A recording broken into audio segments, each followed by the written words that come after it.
नमस्कार, मी श्रीकांत उमरीकर. आपण पाहतात अनलायझर. लाईक करा, शेअर करा, सबस्क्राईब करा. अनलायझरचं ॲप डाउनलोड करा. आज 10 जून 2026. निवडून आलेला पंतप्रधान आणि जो सलग सगळ्यात जास्त काळ पदावरती राहिलेला असा एक विक्रम जवाहरलाल नेहरूंच्या काळात होता. पहिली त्यांची 5 वर्ष ते काही निवडून आलेले नव्हते.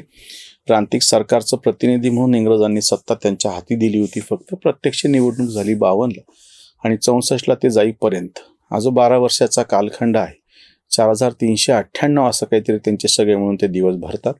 आज 4399 म्हणजे मोदींनी एक दिवस जास्तीचा जवाहरलाल नेहरूचं निवडून आल्याच्या नंतर सलग पदावर राहण्याचं जे काही रेकॉर्ड होतं. इंदिरा गांधींच्या बाबतीमध्ये आणीबाणीचा गॅप आला आणि त्याच्यानंतर त्या परत पंतप्रधान झाल्या. पण सलग पदावरती राहण्याचा जो एक नेहरूंचं रेकॉर्ड होतं, विक्रम होता, तो पंतप्रधान मोदींनी मोडलेला आहे. दुसरं म्हणजे त्याच्या आधीचा जर मुख्यमंत्री पदाचा काळ लक्षात घेतला तर मोदी हे देशातले एकमेव आता असे नेते आहेत की जे सलग अशा सर्वोच्च पदावर, आधी मुख्यमंत्री आणि नंतर पंतप्रधान पदावरती राहिलेले आहेत सातत्याने. बडा हुआ तो क्या हुआ, जैसे पेड़ खजूर, पंथी को छाया नहीं, फल लागे अति दूर, असे कबीराचा दोहा आहे. त्यामुळे ज्यांना कोणाला फक्त जास्त दिवसात मोजायचं आहे, कौतुक करणाऱ्यांनी कौतुक करावं, विरोधकांनी विरोध करावा, त्याच्यापुरतं मला म्हणायचं नाही. नुसते दिवस जास्त आहेत म्हणून आज मोदींवरती व्हिडिओ करावा, मोदींचं कौतुक करावं, या मताचं मी स्वतः नाही. 12 वर्षांमध्ये मोदींनी जी एक राजकीय संस्कृती बदलली ती मला फार महत्त्वाची वाटते. ही चर्चा मी संघ, मोदी, भाजप, काँग्रेसचं कल्चर अशी नाही करणार. नेहरूंनी जे समाजवादी आर्थिक नियोजनाचं मॉडेल मांडलेलं होतं त्याच्या विरोधामध्ये जाऊन ज्या पद्धतीने नेहरूंनी कार्यशैली विकसित केली सरकारची, ती मला फार महत्त्वाची वाटते. ती फार वेगळी गोष्ट. मग त्याच्यामध्ये सगळे झाले, फक्त काँग्रेसीच असलेले PV नरसिंहराव आणि अटल बिहारी वाजपेयी ह्या 2 फक्त पंतप्रधानांचा अपवाद आहे की त्यांनी ह्या नेहरूच्या शैलीला विरोध केला.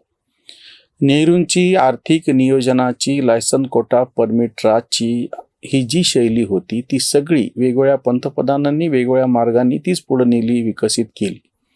सगळ्यात पहिल्यांदा जागतिकीकरण पर्वामध्ये 90च्या नंतर त्याच्यावरती पहिला हल्ला करण्याचं काम किंवा ती मोडून काढण्याचं काम PV नरसिंहराव यांनीच केलं. तेही काँग्रेसचेच पंतप्रधान होते. त्यांच्या काळामध्ये अर्थमंत्री असलेले मनमोहन सिंग यांनी अतिशय ताकदीनं ही नेहरू विरोधी असलेली नीती राबवली. जागतिकीकरण पर्वाची शेती क्षेत्र सोडलं तर बाकी सगळ्या क्षेत्रामध्ये खुलेपणा यायला लागला. त्याचं श्रेय फार मोठ्या प्रमाणात पंतप्रधान नरसिंहराव यांना द्यावं लागेल, अर्थमंत्री म्हणून मनमोहन सिंग यांना द्यावं लागेल. दुसरा जो पंतप्रधान महत्त्वाचा ज्याचा उल्लेख करावा लागेल की म्हणजे त्या वाटेनं नरेंद्र मोदी कुठं गेलेत हे मला सांगायचे आज. अटल बिहारी वाजपेयींच्या काळामध्ये ज्या सगळ्या सरकारी कंपन्या होत्या त्याच्यामधून डिसइन्व्हेस्टमेंट, निर्गुंतवणुकीचं धोरण ठरवण्यात आलं. जागतिकीकरणाच्या संदर्भातले काही धाडसी निर्णय घेण्यात आले.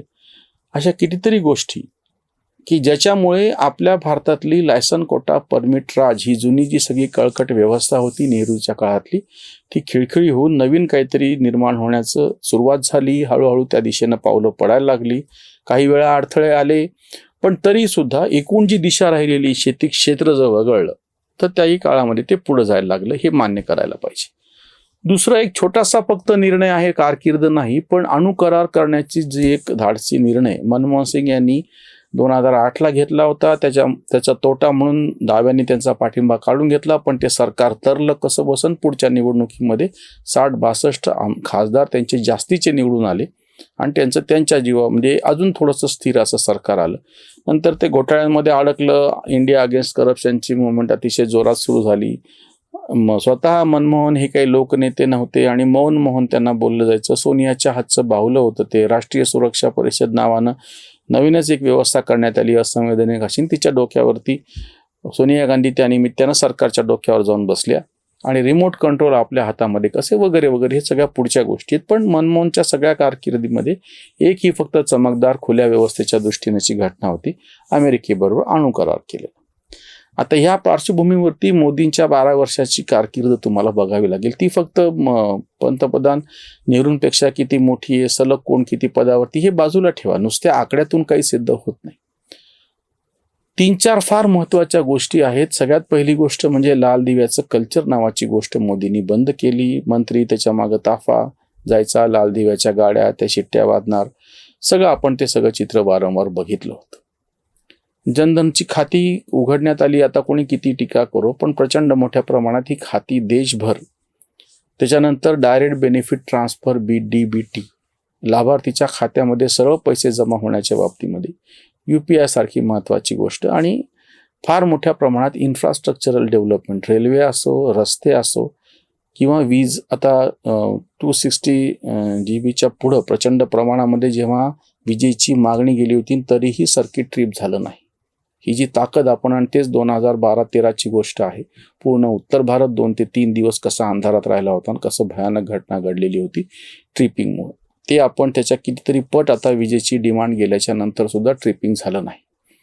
ही आत्ता मागच्या मेमधली गोष्ट, एप्रिल-मे मधली गोष्ट, की सगळ्यात मोठी डिमांड गेली होती विजेची भारतभरामध्ये मिळून, पीकला गेलं होतं. ही जी सगळी मोदींची म्हणजे ही जी ताकद आहे सगळा बदल करण्याची, सगळी मूळ व्यवस्था जी आहे ती बदलून नवीन काही आणण्याची, ल्युटन्स लॉबी नावाची जी काही गोष्ट होती, दिल्लीमधले मुठभर लोक सगळं ठरवायचे आणि त्याच्याप्रमाणे सगळ्या त्यांच्या तालावरती देश नाचायचा किंवा देशाला नाचणं भाग असायचं. आणि त्याच्यामुळे जे प्रचंड प्रमाणातले दलाल तयार झाले होते, अगदी पत्रकार सुद्धा फोन करून कोणाला कुठलं मंत्रालय मिळावं, कोण मंत्रिमंडळ असावा, बाहेर असावा, त्यासाठी ज्या पद्धतीनं लॉबिंग करत होते. आणि बरखा दत्त सारखे पत्रकार त्या प्रकरणात कसे अडकलेले आहेत, कितीतरी पत्रकार त्याच्यामध्ये अडकलेले होते आणि हे सगळे कसे दलाली करत होते. ह्या सगळ्या गोष्टी पूर्णपणे मोदींनी नेस्तनाबूत करून टाकल्या.